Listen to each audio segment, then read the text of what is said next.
All right, let's get right to it. This is your February 2026 intelligence briefing, where we track the signals that are going to impact your strategic decision-making.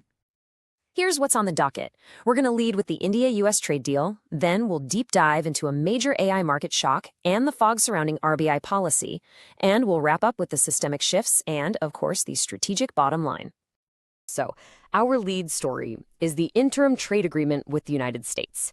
You should think of this as the golden thread that connects everything: diplomacy, domestic politics, and even supply chain strategy. And the entire negotiation, really, it hinges on this one very clear statement from the Commerce Minister. Agriculture, it's completely protected. It's a non-negotiable red line.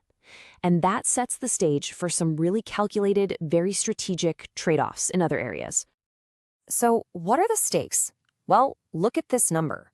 India's strategic import needs are projected to hit $2 trillion over the next 5 years. The U.S. is being positioned as a key supplier for that growth, which makes this deal a foundational piece of the whole architecture. So let's get into the specifics. What does the deal actually look like? Well, beyond that agricultural firewall, India is considering a quota for U.S. cotton. But the key detail, the one to really watch, is the motorcycle tariff. Getting rid of that 40% duty, it's not really about market access. It's a high-visibility diplomatic signal, and it's timed perfectly with the Hero and Harley-Davidson partnership. This is absolutely trade as statecraft. But, and this is a big but, there's a critical point of friction that is still completely unresolved. While President Trump has gone on record claiming India will halt Russian crude imports, the actual Indian framework of the deal, it contains no such explicit commitment. This gap, this divergence on energy geopolitics, is the single biggest variable hanging over the whole agreement. So the bottom line for this section is this: the real value of this deal is as a confidence signal. It's for investment and for supply chain integration. And its biggest constraints: India's absolute need for energy autonomy and, of course, the domestic political pressure to protect agriculture. Okay, let's shift gears now from geopolitics to technology. Our first deep dive looks at a pretty significant disruption, an immediate valuation shock to established business models. And it was all triggered by artificial intelligence. This all started with a hard number. The Nifty IT index took a dive of 5.87%. That's its sharpest fall since the pandemic hit back in March 2020.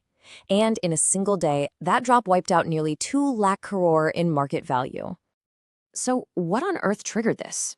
Well, the entire market narrative just fundamentally changed with the release of Anthropic's Claude Cowork. The whole idea of AI shifted. It went from being a passive assistant to an active colleague, an agent that's actually capable of autonomous labor. And that right there raised some pretty existential questions about any business model that relies on a large workforce. And make no mistake, this was not a local event. This conceptual shift erased $285 billion in value from markets all over the world, as capital just started to reevaluate the entire future of labor. The strategic bottom line here is incredibly direct. Capital markets are no longer treating AI like some slow-moving trend. It is now being priced in as an immediate, structural risk to India's entire headcount-based outsourcing model. It's especially a threat to all of those entry-level roles. Now, for our second deep dive, we're going to pivot from technology risk over to macroeconomic uncertainty. The Reserve Bank of India is operating in what you can only really describe as a policy fog, and that's creating significant operational risk for everyone. So the hard fact is that the RBI's Monetary Policy Committee has held the repo rate steady at 5.25%. They've adopted a neutral stance, but the real story here isn't the decision itself. It's the reason for all the caution. See, the central bank is trying to navigate this massive statistical transition. They're updating the base years for both GDP and the CPI at the same time. With all this new data expected this month, the RBI has just deferred its full-year projections until April. What that means is policymakers are essentially flying blind until this new data regime is fully in place. So the bottom line for your organization is this: a deliberate pause has been placed on any forward-looking economic guidance from the central bank. This creates a window of really heightened uncertainty that you absolutely have to factor into all your financial planning and investment decisions, at least for the immediate term. All right, let's move on to the undercurrents. These are those deeper, systemic shifts that are going to define the strategic landscape well beyond this quarter. First up, delimitation risk. There's a persistent imbalance in political representation between the northern and southern states. Now, the freeze on redrawing constituencies is set to end after the 2026 census, which signals that some very high-stakes federal bargaining over political power is right on the horizon. Second, supply chain realignment. The U.S.-led Pac-Silica initiative is a direct strategic response to China's near monopoly on critical minerals. With China controlling roughly 90% of processing and 70% of refining, this coalition, which India is invited to join, is a fundamental geopolitical undercurrent that you have to watch. This brings us to the final synthesis. So, what are the key takeaways you should be bringing to your strategic planning sessions this month?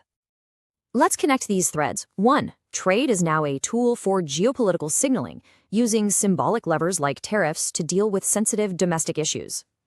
2. That very domestic model is now under fire because agentic AI is repricing labor arbitrage business models in real time. This is not a future trend, it is a current valuation shock. And 3.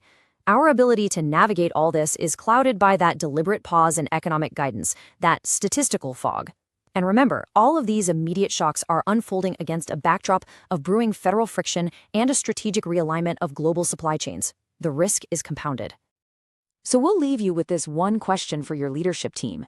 Given the market is repricing your labor models at the exact same time that policymakers have paused clear economic guidance, where is your organization's structural risk most exposed? Right now.